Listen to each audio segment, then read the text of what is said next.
에스겔서 1장 1절에서 3절입니다. 우리 같이 합독하시죠. 시작. 그때 30째 해 넷째 달 그 달 5일에 내가 그발 강가에서 사로잡혀 간 자들 가운데 있었는데 하늘들이 열리기에 내가 하나님의 환상을 보았더라. 여호와긴에 사로잡힌 지 5년째 그 달 5일에 그발 강가 갈대아 땅에서 주의 말씀이 부시의 아들 제사장 에스겔에게 특별히 임하고 주의 손이 거기서 그에게 있었더라. 아멘.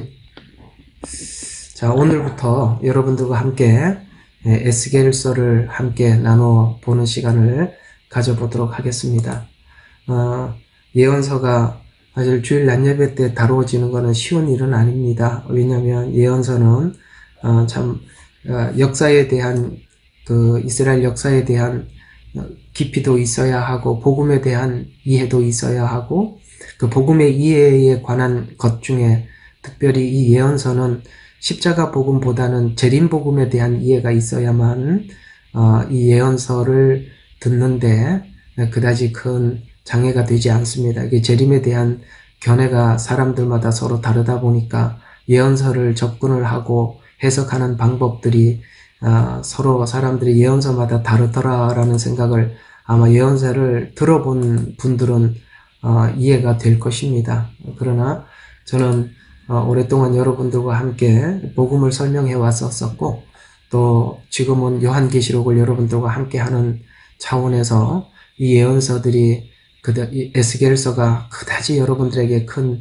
짐이나 어려운 내용이 아님을 생각을 하고 한번 에스겔서 1장부터 한번 끝까지 달려볼 텐데 이 에스겔서 하는 동안 여러분들이 알고 있는 이 재림에 대한 종말에 대한 이해가 더 깊어지기를 바라고 또 원래 에스겔서나 예언서가 주고자 하는 목적이 한 가지가 있다면 그것은 바로 우리 모두에게 그것을 주려고 하는 것입니다. 우리에게 뭘 주려고 그러냐면 믿음을 주려고 하는 것입니다. 미래에 대한 확신. 그래서 여러분들이 이걸 하고 난 뒤에 미래에 대해서 두려움이 아니라 하나님을 향한 더 뚜렷한 확신으로 주님의 오실 날을 기다렸으면 좋겠습니다. 그래서 이 에스겔서는 아시다시피 대선지서 중에서 한 권에 들어가지요. 그래서 이건 예언서라고 표현하고 있습니다. 이게 예언이라는 말은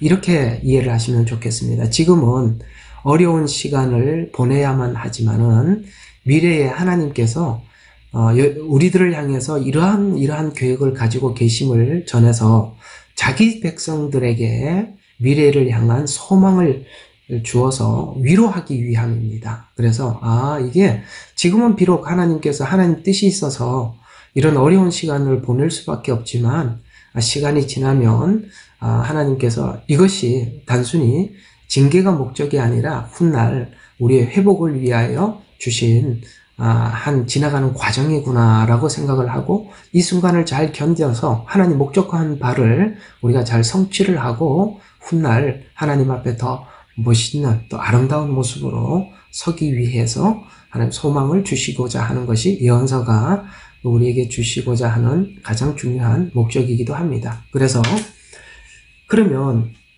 미래에 될 일들에 대해서 하나님 우리에게 말씀을 주셔야 하는데 그걸 지금 받아서 전달해야 될 이 선지자 입장에서는 환상을 보거나 혹은 하나님께서 환상을 보여주시거나 아니면은 듣는 것을 통해서 그 듣고 본 것을 이미지화 시켜서 전달을 하게 했습니다. 이런 전달 방식을 가지고 우리는 묵시문학이다라고 이렇게 표현을 하고 있는데요. 이렇게 말을 사용하고 있는데 이 묵시문학의 발전은 여러분 성경을 보면 아시다시피 이 묵시문학이 구약 성경에 등장하기 시작한 것은 예언서가 기록될 때부터 묵시문학이 많이 기록되어 있습니다. 그전에는 사실 묵시문학이 잘 없었어요. 그게 왜 그럴 수밖에 없었었냐면은 묵시문학의 발전은 이스라엘 백성들이 포로 생활하는 가운데서 자기 민족들과 소통하는 방식, 그래서 이 소통하는 방법 중에 하나였는데 소통하는 방식을 암호와 같은 방식으로 대화를 나누면서 묵시문학이 계속 발전하게 되었습니다. 왜 그렇게 이런 묵시문학이라는 방식으로 전달을 해야만 했던 것이냐면은 동족에게는 같은 이제 유대인들끼리는 이런 묵시문학에 대한 이해가 깊었기 때문에 서로가 이렇게 얘기를 하면 금방 이야기가 잘 전달이 되지만 그러나 적에게는 비밀로 해야 하기 때문에 그때부터 이 묵시문학이 발전하기 시작했습니다. 그래서 이게 선지서들을 보면 이해할 수 없는 환상들이 그래서 많이 등장하는 것입니다. 그러나 하나님께서는 하나님의 백성들을 위로하기 위해서 미래 소망을 주시기 위해서 이 묵시문학 곧 예언서를 우리에게 주셨다면 하나님의 백성들에게는 이 묵시문학에 등장하고 있는 그 신비로운 이미지들이 무엇인지 우리에게 말씀해 주시지요. 그래서 우리는 그 내용이 무슨 이야기인지 알아차리게 되지만 만약에 불신자들이 묵시문학을 통해서 하나님의 뜻을 알아채려고 애를 쓴다면 굉장히 이상한 기형으로 풀 수밖에 없다는 것입니다. 그래서 하나님에 대한 뜻, 하나님이 일하는 방식, 하나님의 목적 이런 것들을 정확히 알고 있는 사람들은 이 이미지를 보고 이게 무슨 뜻이라고 하나님 관점에서 이해하게 되는데 그걸 하나님에 대해서 이해가 없는 사람들은 이 묵시문학을 이상하게 풉니다. 세상 사람들도 에스겔서나 다니엘서에 등장하고 있는 이런 내용들을 풀긴 푸는데 제가 그 푸는 이야기를 듣다가 하도 우스워서 꺼버렸습니다. 너무 우스워서 푸는 게 너무 엉터리고 이렇게 자기 마음대로 막 푸는구나 그런 생각이 들어서 그렇습니다. 자, 이렇게 묵시문학은 하나님의 백성들에게는 너무나도 큰 위로가 되고 믿음이 되지만 다른 사람들에게는 그렇지 않다고 말씀을 드렸어요. 신약에서도 이 묵시문학과 같은 내용이 기록된 것이 있습니다. 그것이 바로 이 묵시문학을 연상케 하는 비유입니다. 마태복음 13장 10절과 11절에 보면 제자들이 나와 주께 말씀드리기를 어찌하여 그들에게 비유로 말씀하시나이까 라고 하니 주께서 그들에게 대답하여 말씀하시기를 이는 천국의 신비들을 너희에게는 알도록 허락되었으나 그들에게는 허락되지 아니하였기 때문이라 라고 이렇게 말씀하고 있죠. 자, 여기서 보면은 뭡니까? 이 천국의 신비를 너희에게는, 여긴 너희는 제자들입니다. 그들은 누굽니까? 지금 예수님의 말씀을 듣고 방해하려 온 바리새인들과 서기관들입니다. 그래서 예수님과 모든 사람들이 똑같이 바리새인들도 제자들도 이 예수님의 말씀을 동일하게 듣고 있지만은 누구는 이 말씀을 더더욱 믿음의 보탬이 되는 믿음에 도록 그렇게 들어지게 되지만 그렇지 않는 사람들에게는 이 말이 무슨 말인지 전혀 이해가 되지 않게 예수님은 그렇게 말씀을 하셨다라고 이 비유를 설명을 하실 때 그렇게 말씀하신 것처럼 구약에 있는 묵시문학이나 신약에 있는 비유는 바로 그런 차원에서 같은 성격을 가지고 있다라고 생각을 하면 됩니다. 그래서 예를 들어서 비유가 그렇듯이 예언을 듣고 믿음을 가져야 할 사람도 있지만 놀랍게도 하나님의 말씀을 들으면서 방해하려고 하는 세력들도 있기 때문이라고 지적을 하고 있습니다. 에스겔서도 동일하게 포로 중인 이스라엘 백성에게 전달해 준 예언에서 이스라엘 땅과 그 다음에 성전 회복에 관한 내용을 전달하기 위해서 기록되어 있습니다. 한번 여러분들이 입장을 바꿔놓고 한번 이렇게 생각을 해보십시다. 바벨론이 지금 유다를 정복하기 직전이에요. 그리고 좀 있으면 완전히 정복할 겁니다. 그러면 정복자 입장에서는 피정복자가 지난날 자기 땅으로 돌아가서 그 땅을 회복하고 그 다음에 그들이 살았던 삶을 누리게 두기를 바랍니까? 아니면 포로들이 그렇게 반항해서 자기 그 지난날 땅을 회복하기를 원합니까? 아니면 끝까지 포로된 자로 노예로 삼아 주기를 원하겠습니까? 정복자 입장에서. 정복자는 절대 되돌려주고 싶지 않겠죠. 그런데 하나님께서는 이스라엘을 향해서 그것을 땅을 회복시킬 것이다. 그 다음에 성전을 회복시킬 것이다. 이렇게 그 에스겔을 통해서, 환상을 통해서 이스라엘 백성들에게 전달해 주고 있는 것입니다. 어쩌면 이 에스겔서를 기록하게 하셨고, 이 에스겔이 본 환상을 바벨로니아 사람들도 들었을 수 있겠죠. 그러나 아무리 옆에서 바벨로니아 사람들이 듣는다 하더라도 지금 에스겔이 예언하고 있는 이 내용이 무슨 말인지 전혀 알아듣지 못했을 것입니다. 이런 것처럼 누구에게는 비밀이 되고 누구에게는 소망이 되고 믿음이 되는 것, 이것이 바로 예언서가 가지고 있는 특징이라는 것입니다. 자, 그런데 이 예언서의 특징은 일회적이 아니라는 것입니다. 이게 관건입니다. 그러니까 한번 이렇게 예언을 하셔서 이 예언대로 회복은 됩니다. 그런데 이게 한번 이렇게 회복되는 걸로 끝이 나는 것이 아니라 미래에 일어날 일들을 미리 전달하기 위한 용도로 쓰여지고 있다는 것입니다. 그래서 이런 것을 중첩성이라고 하는데, 중첩성. 자, 좀 더 정확히 표현하자면, 자, 요 단어 정도는 여러분들이 좀 어렵더라도 기억해 두시고 뜻을 관찰해 두시면 좋습니다. 예언적 원근 통신법. 요게 이제 한자가 들어가는 표현이라서 여러분들이 이 말을 좀 어렵겠지만 풀면 이런 이야기입니다. 가까운 미래의 사건과, 그러니까 가까운 미래에 일어날 사건과 먼 훗날 미래에 일어날 사건을 같은 성격을 가진 사건이라는 뜻이에요. 그러니까 조금 있으면 이스라엘이 바벨론에서 이스라엘로 돌아갈 겁니다. 근데 이것이 조만간에 있을 일이지만 이 일이 종말에 다시 한번 이 일이 똑같이 일어날 것이다라는 거. 이걸 보고 뭐라고 표현하냐고요? 예언적 원근 통신법.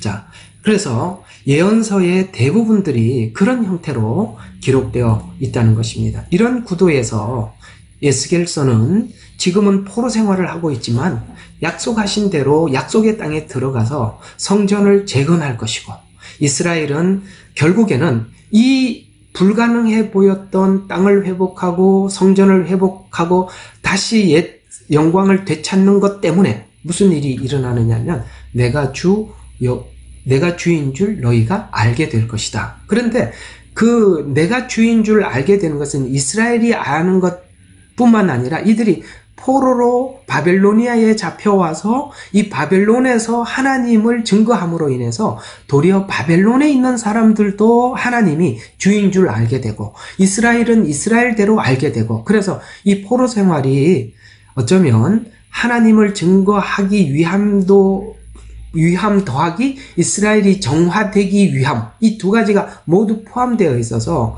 제가 요한계시록을 하면서 여러분들에게 계속 강조했던 것처럼 마지막 때는 단순히 심판이 목적이 아니라 심판을 통해서 정화되고 나아가서 많은 사람들이 주님께 돌아오게 된다고 말씀드린 것처럼 이 에스겔서도 바로 그런 관점에서 예언서를 기록했다는 것입니다. 그래서 이것이 바로 포로 생활을 통해서만이 나타날 결과라고 말씀하고 있어서 이 종말에 있을 하나님의 재앙, 나팔 재앙, 그 다음에 대접 재앙 등은 필연적으로 일어나야 할 사건이며 우리가 재앙이라고 성경이 기록하고 있기 때문에 그것이 단순히 심판을 넘어서 구원과 정화가 함께 포함되어 있다는 것 여러분 잘 이해하고 있을 줄 압니다. 그래서 이 사건이 동일하게 종말에도 일어나게 될 것이라는 것이 예언이 가지고 있는 특징인데요.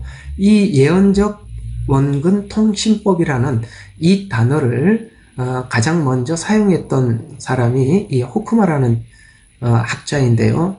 저도 이게 호크마 주석을 참 오랫동안 가지고 있다가 이게 해외에 왔다 갔다 다니다 보니까 도저히 이게 주석이 커서 가지고 다닐 수가 없어서 지금은 뭐 다 잃어버리고 어디 갔는지 잘 모르겠습니다만, 어쨌든 제가 이 학자의 이름을 거명해 놓은 것은 사실 이분이 이 말을 쓰는 바람에 우리가 예언서를 보는 시각을 사람들을 많이 바꿔놨다는 차원에서 참 이분이 귀한 분이었다라는 생각이 들어요. 호크마 주석이 크게 큰 문제가 없이 좀 보편적인 주석이긴 합니다만, 그래서 이 말을 먼저 사용했던 분이다라는 것 한번 이야기를 한번 해드리고 싶었습니다.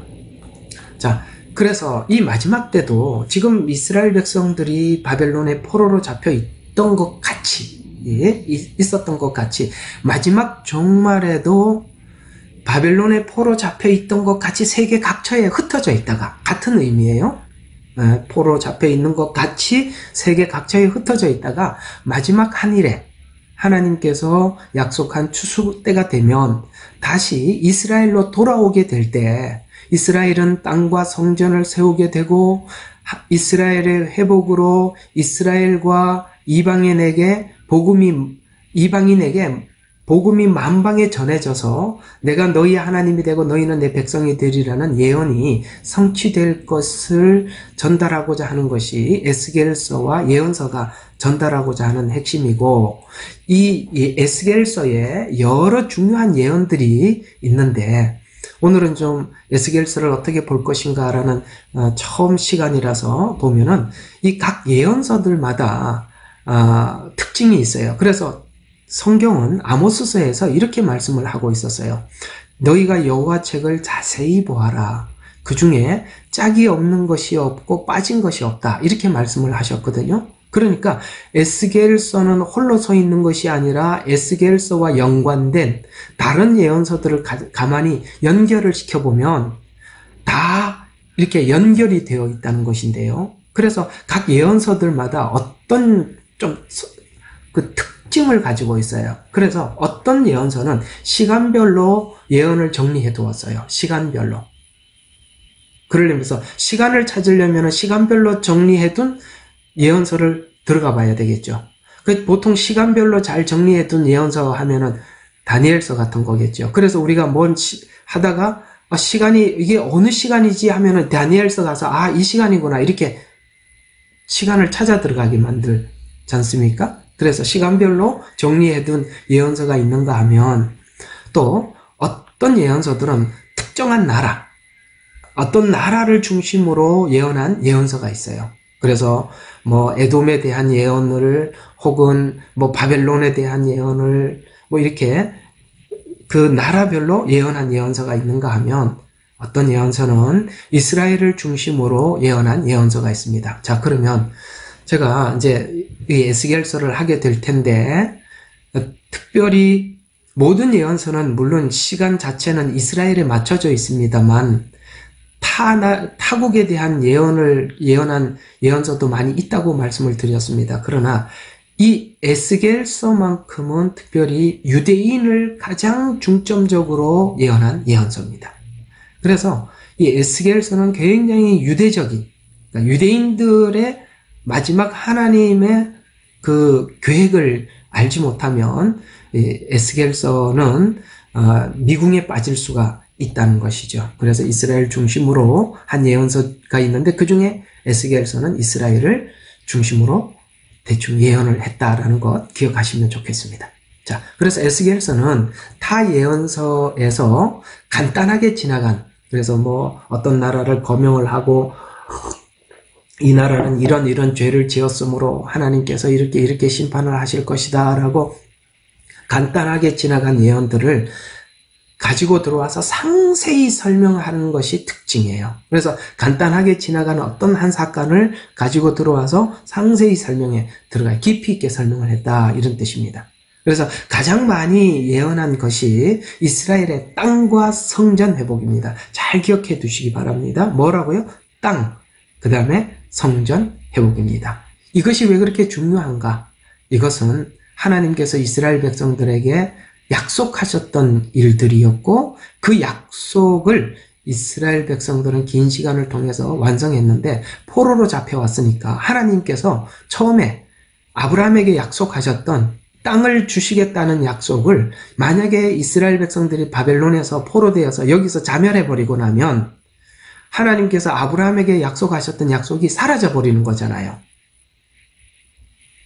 그런 차원에서 지금은 포로로 잡혀왔기 때문에 이 땅이 바벨론에게 빼앗기는 것이 아니라 하나님이 처음 약속하셨던 대로 그 땅을 다시 회복시켜 줌으로 인해서 하나님의 약속은 계속 유효하고 있다라는 것을 이스라엘 백성들과 온 세계에 하나님이 한번 선포된 말씀대로 여전히 진행 중이라는 것을 우리에게 알려주기 위함입니다. 그래서 땅과 성전 회복, 이것이 바로 에스겔서가 예언하고자 하는 중요한 예언 중에 하나입니다. 그래서 에스겔서 1장 1절에 보면 그발 강가에서 훗날 땅을 회복하고 성전을 회복하기 위해서는 이스라엘 백성이 아브라함에게 주셨던 가나안 땅으로 돌아오는 것이 가장 중요한데, 이 예언과 같이 이스라엘 백성들은 70년 후에 예레미야가 예언했던 것처럼 이스라엘 땅으로 돌아갔어요. 돌아갔고 이 사건이 동일하게 마지막 때 재현될 것이다. 그래서 중점성을 가지게 되는데, 자, 그러면 이스라엘 백성들이 돌아가서 우리는 이미 역사적 과거에 이루어진 사실이니까 앞으로 우리는 미래에 일어날 그 이스라엘에게 일어났던 하나님의 약속이 분명히 이루어진 것처럼, 이게 미래에도 일어날 사건이라고 말씀을 드린 것처럼 지금 이스라엘 백성들은 예수님을 십자가에 못 박고 전 세계 각처에 흩어져 있었습니다. 그래서 땅도 잃어버렸고 성전도 또 잃어버린 상태가 됐지요. 바벨론의 포로로 잡혀갔던 때처럼 지금 똑같은 상황이 재현되었었는데, 이 마지막 때 하나님께서 이스라엘 백성들이 과거에 회복시켜 준 것처럼 그런 회복이 있을 것이라고, 자, 마태복음 24장 32절과 34절에 예레미야가 70년 후에 돌아갈 것이다 라고 말한 것처럼 이런 회복에 대한 메시지를 이렇게 설명을 하고 있어요. 자, 무화과 나무의 비유를 배우라. 그 가지가 유연해지고 잎이 나오면 여름이 가까운 줄 너희가 아나니, 이와 같이 너희도 이 모든 것을 보면 그 일이 무슨 말입니까? 마지막 한일의 시작입니다. 이 한일의 시작은 이렇게 이스라엘이 그 땅으로 돌아갈 때부터 시작되는구나 라고 말하면서, 자, 그 일이 가까이 문들 앞에 이른 줄 알리라. 그래서 진실로 내가 너희에게 이르노니 이 시대가 지나가기 전에 이 모든 일들이 이루어지리라 라고 말씀하신 것처럼 AD 70년에 이스라엘이 흩어진 것으로부터 시작되어서 결국에는 마지막 때가 되면 하나님께서 그 약속을 이룰 것이다 라고 말씀하신 것처럼 우리는 1948년 5월 달에 이스라엘이 회복한 것을 눈으로 보았습니다. 그러면 지금은 어떤 때입니까? 마지막 때 한일해가 시작된 것이죠. 여기에 한일해가 시작됐다는 말은 나팔재앙이 한일해의 실제적인 시작인데 앞에 있는 인재앙이 시작된 겁니다. 훨씬. 그래서 나중에 자, 넘어갑시다. 그래서 이것이 반드시 그렇게 될 것이다 라고 말씀하시는 이 말씀이 이렇게 말씀하고 있습니다. 여러분, 이 마지막 때 예수님은 다시 오시고 그 약속하신 대로 한일에는 분명히 시작된다는 근거가 35절입니다. 우리 한번 같이 읽어봐요. 이건 너무나도 그래서 이 한일해를 설명하시다가 뒤에다가 이렇게 단서를 붙여놨어요. 자, 같이 시작. 하늘과 땅이 없어져도 내 말들은 결코 없어지지 아니하리라. 아멘. 그렇습니다. 여러분, 이 마지막 때에 있을 일들이 추상적입니까? 아니죠. 예수님은요, 이 일들이 있을 것이다. 무화과 나무의 비유를 배우라. 이스라엘은 돌아간다. 땅을 회복하고 성전을 지을 것이다. 이렇게 말씀하셨어요. 그러면서 그것을 못을 딱 박았지요. 하늘과 땅이 없어져도 내 말은 결코 없어지지 않을 것이다. 그래서 예수님은 다시 오십니다. 이 말은 하늘과 땅이 없어 내 말들은 1.1핵이라도 땅에 떨어지지 않고, 내가 이제 길어서 좀 뺐는데요. 1.1핵이라는 말은 히브리어를 기록할 때 쓰는 콤마를 이야기하는 겁니다. 점 하나를 이야기하는 것입니다. 그래서 그 점 하나 없어지는 것보다 천지가 없어지는 게 낫다고 말씀하시니까, 하나님의 말씀은 천지가 없어지는 것보다 하나님 말씀은 없어지지 않는다고 말씀하고 있는 거예요. 차라리 천지가 없어지는 게 더 쉽다, 이렇게 주님이 말씀하실 정도로 하나님의 예언은 이루어지는 것입니다. 그리고 그날은 누구만이 정한다고요? 36절에 보니까 하나님만이 정한다 라고 말씀하고 있습니다. 요 하나님만이 정하신다는 말은 이스라엘의 결혼 풍습에 대한 이야기입니다. 그래서 그 날짜는 신랑이 신부를 만나러 보내는 날짜는 신랑 아버지만이 정하는 것처럼 그건 하나님만이 아신다라는 차원에서 지금 많은 사람들이 하나님은 나에게도 알게 해주셨다. 나도 안다. 내 안에 성령님이 계시기 때문에 그분이 하나님이시다. 그래서 나에게 알려주셨다. 다 사기입니다. 하나님만이 아신다고 했습니다. 그건 다 말장난입니다. 자, 이와 같이 예언은 시간이 되면 반드시 성취됩니다. 특히 예언이 성취될 시간이 가까이 오면 올수록 사단은 거짓 선지자들을 동원해서 그 시간과 때 그리고 복음에 대해서 그래서 주님이 오시는 날짜, 시간 이런 거에 대해서 혹은 지금 우리가 정상적으로 알고 있는 이 복음에 대해서 혼란스럽게 하기 위해서 많은 미혹이 일어날 것이라고 성경은 예언하고 있습니다. 그러나 거짓 선지자들의 활동은 예언이 성취되면서 자취를 감추게 될 것입니다. 그래서 이 거짓 선지자들이 이렇게 거짓말을 하고 사람들에게 저렇게 사기를 칠 거예요. 그러나 결국에는 예언이 성취되면서 거짓 선지자들의 거짓이 들통이 나는데 문제는 뭐냐면 주님이 오시고 난 뒤에 그것이 확인이 되기 때문에 아무 소용이 없다는 거예요. 무슨 말이냐? 참 이런 거 있잖아요. 누가 말도 안 되는 주장을 막 해가지고 사람들을 너무너무 헷갈리게 하고 막 사람들께 편을 갈라놓고 그렇게 했어요. 그렇게 다 깨지고 난 뒤에 나중에 상대방이 한 말이 다 거짓말로 들통이 나고 난 뒤에는 다 끝난 뒤라 이 말이에요. 다 끝난 뒤. 아시겠습니까? 그래서 마지막에는 다 밝혀질 거예요. 그런데 마지막에 밝혀지면 무슨 소용이 있냐 이 말이에요. 내가 이미 속았는데.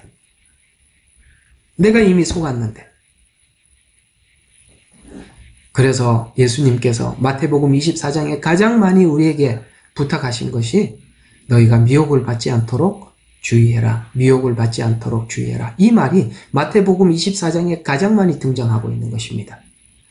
너희가 미혹을 받게 되는 이유는 마태복음 24장 끝에 보면은 악한 종을 만났기 때문이다.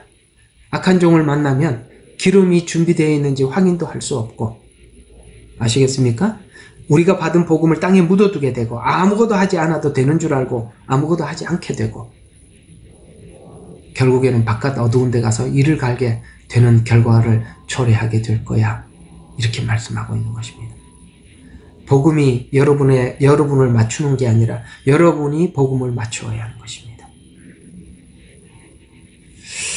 자, 그래서 그러므로 너희는 내가 한 말씀을 말씀대로 믿고 기다려야 한다라는 말이 깔려 있는데 이 믿음은 에스겔 당시 예레미야 선지자에게 하셨던 말씀대로 70년 포로 생활 후에 이스라엘 예루살렘으로 돌아갔던 과거의 예언 성취가 미래에 있을 예언대로 예언이 되고 그 다음에 성취될 것을 우리는 과거에 이루어진 사실을 통해서 미래에 이루어질 일에 대해서 믿음을 주게 되는 것이죠.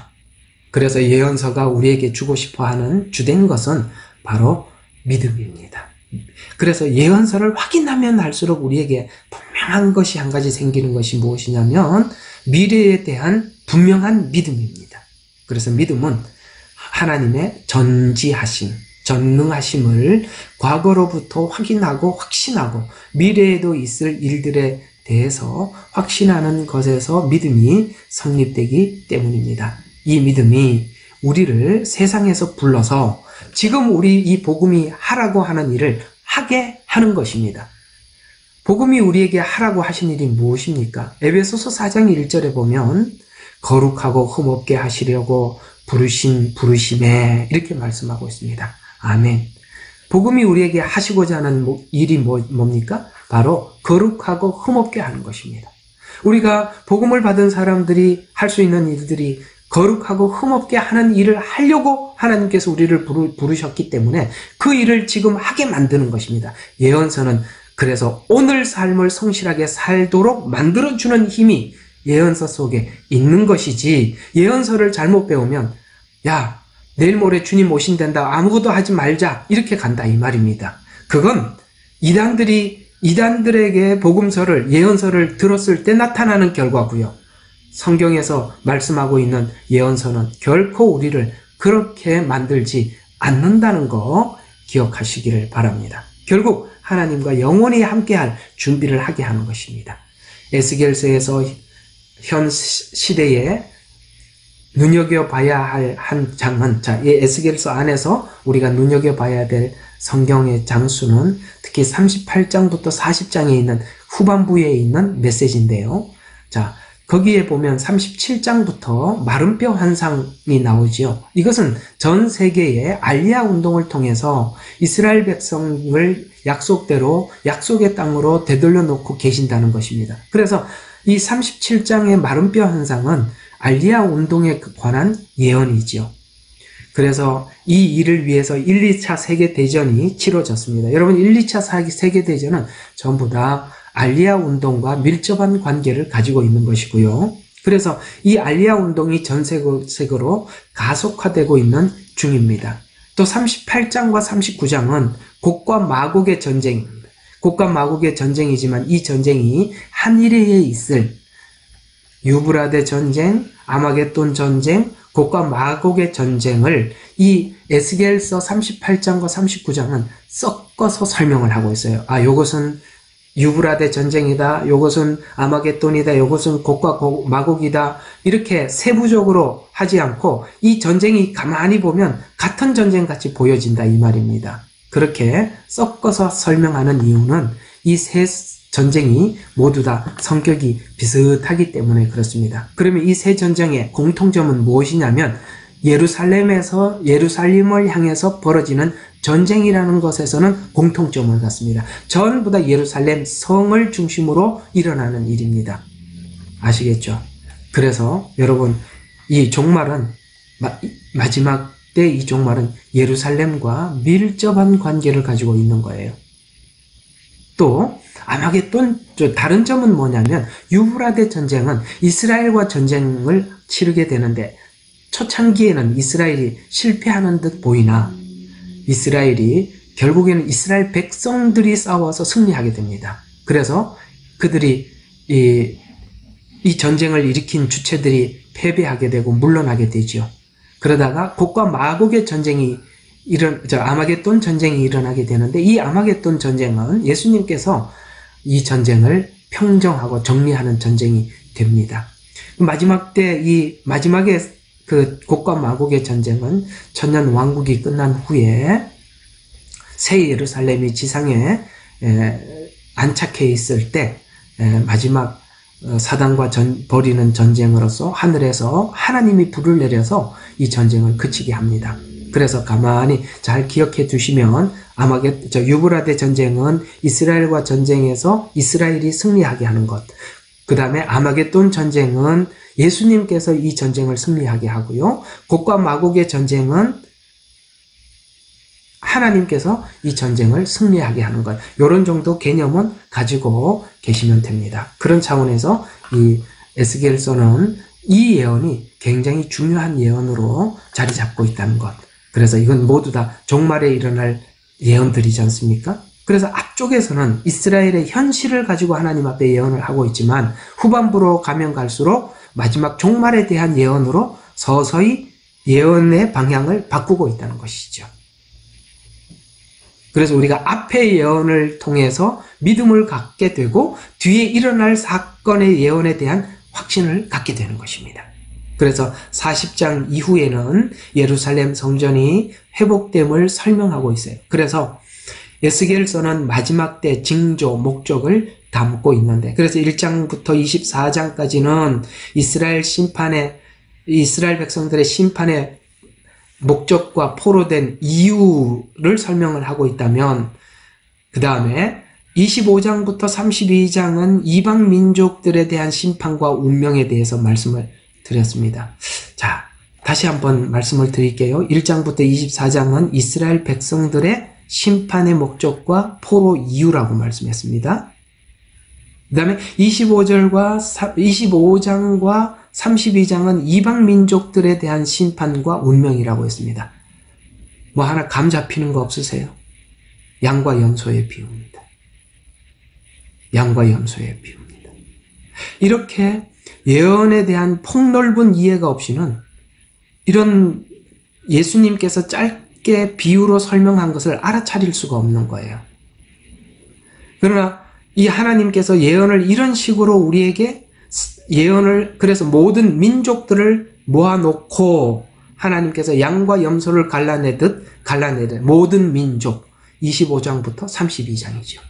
이것은 예언이 우리에게 전달하고자 하는 예언의 폭넓은 이해를 가질 때, 이 내용은 바로 이방 민족에 대한 예언이구나라는 것을 이해하게 되는 것입니다. 여러분도 좀 더 성경에 대한 깊이가 좀 더 깊어져서 이런 이야기조차 무엇을 설명을 하려고 하는지에 대한 이해가 되어지게 된다면 그 속에 나타나는 단어 하나, 문장 하나 속에서도 여러분에게 주시고자 하는 은혜가 상당히 많을 것입니다.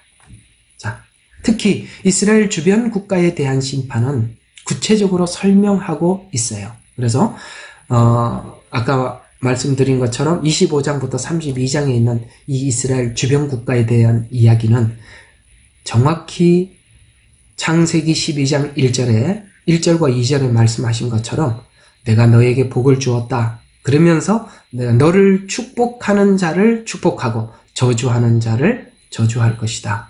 라고 말씀하십니다. 그래서 우리는 이스라엘에게 하나님께서 전쟁이 3번 있을 것이고 이스라엘에게 수많은 일들이 일어날 것입니다. 그러나 우리는 지금 그 이스라엘에게 일어나는 모든 일들과 하나님과 연관시켜서 이 하나님의 역사로 바라보고 지금 우리는 그 이스라엘에 일어나는 일들에 대해서 마음이 간절합니다. 기도를 하게 되고. 그렇죠? 그래 우리는 이스라엘을 뭐 하는 사람들이냐? 축복하는 자들입니다. 그러나 이스라엘에 일어나는 수많은 일들을 바라보면서 저주하고 마치 여기 아마겟돈 전쟁, 유브라데 전쟁 이런 전쟁이 일어날 때 이방 민족이 이스라엘을 치러 갔을 때 이방 민족의 편을 들고 있다면 그건 이스라엘을 저주하는 사람에 속하는 것입니다. 이와 같이 우리가 하나님께서 하나님의 눈동자와 같은 이스라엘을 향해서 하나님의 하신 일들에 대해서 우리가 어떤 관점으로 지금 이 일이 하나님 안에서 일어나고 있는데 이걸 축복을 하느냐 저주를 하느냐 하나님께서 아브라함에게 하신 이 구원의 방법을 우리가 받아들이느냐 나는 그 방법을 받아들일 수 없습니다 하고 밀어내느냐 그것이 바로 저주냐 축복이라는 이야기입니다. 그래서 사실은 아브라함 창세기 12장 1절과 2절에 있는 이 말이 성경 끝까지 보게 되면 이스라엘을 향한 하나님의 일하심을 우리가 어떤 시각에서 바라보고 있느냐라고 하나님은 우리에게 모두에게 묻고 있는 것이지요.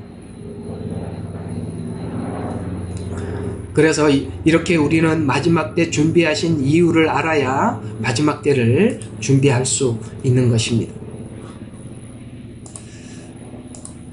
에스겔서 저자는 이 마지막 때 특별히 이제 앞으로 있어야 될 수많은 예언을 해야만 하고 이제 그는 이 일이 모두 다 회복되고 완수될 때까지 예언을 해야 될 뿐만 아니라 자기도 자기 자신을 지켜야만 했습니다. 그래서 하나님은 이 예언과 환상을 보여줘서 에스겔에게 무엇을 하려고 하느냐면 에스겔이라는 이름이 겔포스, 여러분 이거 옛날에 그 위장약 겔포스 아시죠?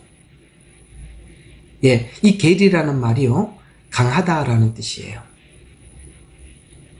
그러니까 에스겔 저자는 에스겔인데 그 이름은 하나님께서 우리를 강하게 하신다라는 뜻입니다. 겔. 그래서 하나님은 하나님의 백성들을 회복시켜서 앞으로 맞이해야 될 하나님의 이 심판 앞에서도 우리가 담대하게 믿음을 가지도록 하게 하기 위해서 예언과 환상과 미래를 알려줌으로써 우리를 강하게 준비시켜 놓는다는 것이에요. 그래서 마지막 때가 올 겁니다. 그러나 그 마지막 때가 오기 전에 하나님은 하나님의 백성들을 이렇게 강하게 준비시켜 주고 있는 것이죠. 하나님은 하나님 백성을 회복시켜서 강하게 하시고, 포로 생활과 같이 환난은 성도를 강하게 하시고, 그래서 우리가 환난이 오기 전에 저와 여러분의 개개인의 삶 속에 하나님은 환난을 통해서 우리를 연단하고 강하게 만들어 준비하고 있는 중인 것입니다. 그 다음에 2절을 보게 되면 에스겔 기록이 여호와긴 포로로 잡혀간 지 5년이 된 그발 강가에서 이 환상을 보았다라고 말씀하고 있습니다. 우리가 지금은 남유다의 멸망이지 않습니까? 이건요, 남유다가 바벨론으로 포로로 잡혀가게 됩니다. 그러면 그 에스겔이 포로로 잡혀오기 이전에 있는 왕들을 보면 요시야, 여호와스, 그 다음에 요아kim, 그 다음에 시드기야로 결국에는 이 유다 이게 모든 막이 내려지게 되는데요.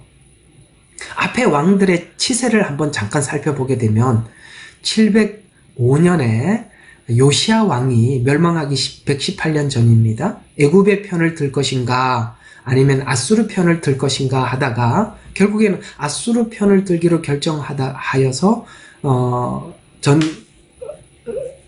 하다가 요시야가 결국에는 죽게 됩니다. 그 다음에 이제 여호아스가 왕이 되고, 그 다음에 여호아kim, 그 다음에 시드기야로 유다 나라는 이 왕국이 막을 내리게 되는데, 이걸 우리가 이제 잠깐 살펴보게 되면, 그렇다면 여기 보면 여호아kim 5년째 상황이다라고 5년, 그 달 5일에 이렇게 성경은 이야기하고 있거든요. 그러면 이 상황은 어떤 상황이냐면 이런 상황입니다. 아직은 이스라엘 남유다 이스라엘 백성들이 지금 문제를 지금 이게 하나님께서 이스라엘이 더 이상 더 보류할 수 없어서 심판하기로 결정을 했던 상황인데, 그러면 이 문제를 하나님 앞에 돌아와서 회개하고 하나님 앞에 돌아와서 회개하고 해결을 해야 되는데, 지금 이 국제적으로 밀려오는 이 압박, 이 문제들을 국제 정세나 혹은 옆에 주변에 있는 힘 있는 제국에게 맡길 것이 아니라 하나님께 돌아올 기회가 있는 상태예요. 완전히 멸망한 상태가 아니거든요. 자, 왜 그러냐 한번 보세요. 지금 언제라 그랬습니까? 여호아킴이라 그랬지 않습니까? 그럼 여호아킴 다음에 여호아김이라는 왕이 또 등장을 하게 되고 시드기야가 등장하게 됩니다. 그러나 지금 여호아킴이기는 하지만 이미 1차, 2차 전쟁이 있었어요. 그러니까 그때 포로로 잡혀가 있는 상태거든요. 에스겔은 포로로 잡혀가 있는 상태예요. 그러면 아직은 완전히 멸망하기 전이니까 아직은 기회가 있는 거예요. 그래서 이런 상황에서 빨리 하나님 앞에 자숙하고 회개하고 돌아와야 하는데, 끝까지 이 문제를 어떤 그 국제정세, 자기 힘으로 풀어보려고 하는 겁니다. 그러다가 결국에는 완전히 멸망하게 되죠. 이런 걸 보면 여러분 참 많은 생각을 하게 되지요. 정말 회개하고 하나님 앞에 이 문제를 해결해야 될 수많은 사람들이 결국 그런 어떤 문제들 앞에서 하나님 앞에 해결하려고 하는 마음은 갖지 못하고, 그 문제를 해결하는 방식을 자기 인간적으로 풀려고 끝까지 가서 모든 걸 다 잃어버리고 그렇게 할 수밖에 없는 것은, 그는 이렇게 말로는 해결할 수 없는 사람들이 있어요. 아무리 권면을 해도 안 되는 분들이 계세요. 그런 분들은 어쩔 수 없이 바벨론이라는 이 포로 생활을 실제로 겪어야만이 해결할 수밖에 없는 것입니다. 이미 북왕국 이스라엘은요 722년에 멸망한 상태거든요. 지금 남유다가 멸망하기 전이니까. 그래서 남유다는 568년에 멸망하여서 약 150년 전에 이미 멸망한 북이스라엘을 통해서 경고를 받았고, 지금은 남유다도 하나님의 거의 끝에까지 와서 여러 번, 2번이나 침공을 당하면서 경고를 받아왔었습니다. 그러나 이 북이스라엘을 통해서 경고를 받고 지금도 여전히 여러 가지 경고를 받고 있지만 반성하지 않는 상태고, 그래서 지금은 이 심판이 시작되었습니다. 그래서 지금 이스라엘 백성은 포로라는 경험을 해야만이 회복이 가능한 상태까지 이르렀습니다. 그렇다면 이제 선지자는 선지자로서 고민이 있어요. 그게 어떤 고민이냐면 하나님께서 우리 민족을 멸망시키고 그 다음에 이방의 종으로 살게 할 것인가, 아니면 우리 조상들과 약속한 그 약속이 지금도 유효한 것인가, 이런 고민을 선지자로서 자기 백성들을 향해서 하고 있지 않겠습니까? 그래서 우리 민족의 운명이 과연 포로로 끝날 것인가 라고 고민을 하고 있을 때, 그래서 예언을 통해서 하나님 그 고민을 하고 있는 선지자에게 말씀해 주시면서 회복을 준비해라. 내가 아브라함과 약속했던 이 땅을 주겠다는 약속은 여전히 내 약속 아래에 있고 유효하다라고 회복을 준비하라고 소망을 주셨어요. 정말에도 교회가, 한번 생각해 보세요. 교회가 이런 상태에서 주님이 이 땅에 오셔서 이 땅을 심판하신다면 하나님은 이 땅을 저주하는 것입니다. 이 상태에서 하나님이 오셔서 이 땅을 심판하신다면 정말 이 땅을 저주하는 것입니다. 여러분 한번 생각해 보십시오. 이 상태에 하나님이 심판하러 오신다면 구원받을 성도가 몇 명이 있겠습니까? 그래서 하나님은 마지막 때 회복의 기회를 주시고 회복의 기회를 통해서 하나님께서는 정결케 하고 구원하시는 것입니다. 그래서 이 마지막 7년 이 환난은 필연적으로 하나님의 축복 가운데 일어나는 것입니다. 이 상태로 심판할 수는 없어요. 그래서 동일하게 마지막 때 하나님은 에스겔 때와 상황과 같이 땅과 성전을 회복시켜서 이스라엘에게 복음을 전파하게 할 것입니다. 그리고 이스라엘 백성들이 회복되고 돌아오는 것을 통해서 세상 이방 민족들에게 복음을 전파하는 종으로 우뚝 서게 될 것입니다. 또한 우리 또한 하나님 앞에 더욱 회복되어서 하나님의 복음을 전파하는 자로 서게 될 것입니다. 이 약속이 지금 역경과 고난을 극복하게 했습니다. 아멘.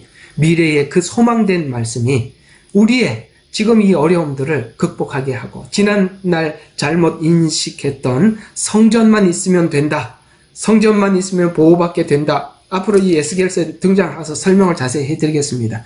그렇게 오해했던 그 오해를 극복하게 되죠.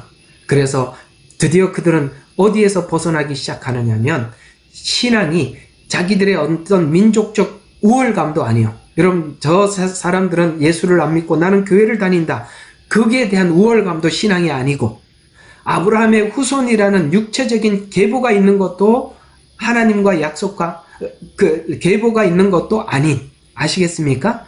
그저 내가 침례를 받았다, 교회에 이름이 등록돼 있다, 하나님 내 이름을 아신다라는 막연한 것이 신앙이 아니라 하나님과의 약속과 그 신실함이 있다는 것을 배우게 되는 것입니다. 그래서 이스라엘은 이제 더 이상 흔들리지 않고 소망을 가지고 포로 생활을 성실하게 해나가고, 그들을 통해서 하나님께서 정연케 하고자 하는 그 변화를 그들 속에 계속 일어나게 만들어 나가게 되었던 것입니다.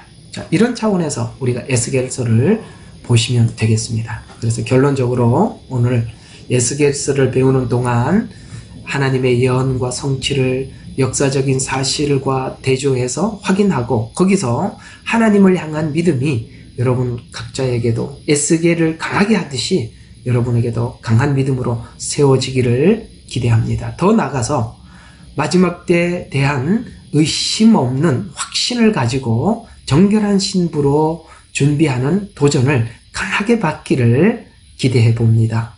주님은 분명히 오신다. 하늘이 내 말에 천지는 없어져도 내 말에 1.1의 또 땅에 떨어지지 않고 다 이루리라고 약속하신 그 하나님의 분명한 약속, 그 확신 속에서 주님 다시 오실 그날을 여러분들이 준비하는데 초점을 맞출 수 있기를, 그것에 큰 도전이 되기를 에스겔서를 하는 동안 있기를 기대해 봅니다.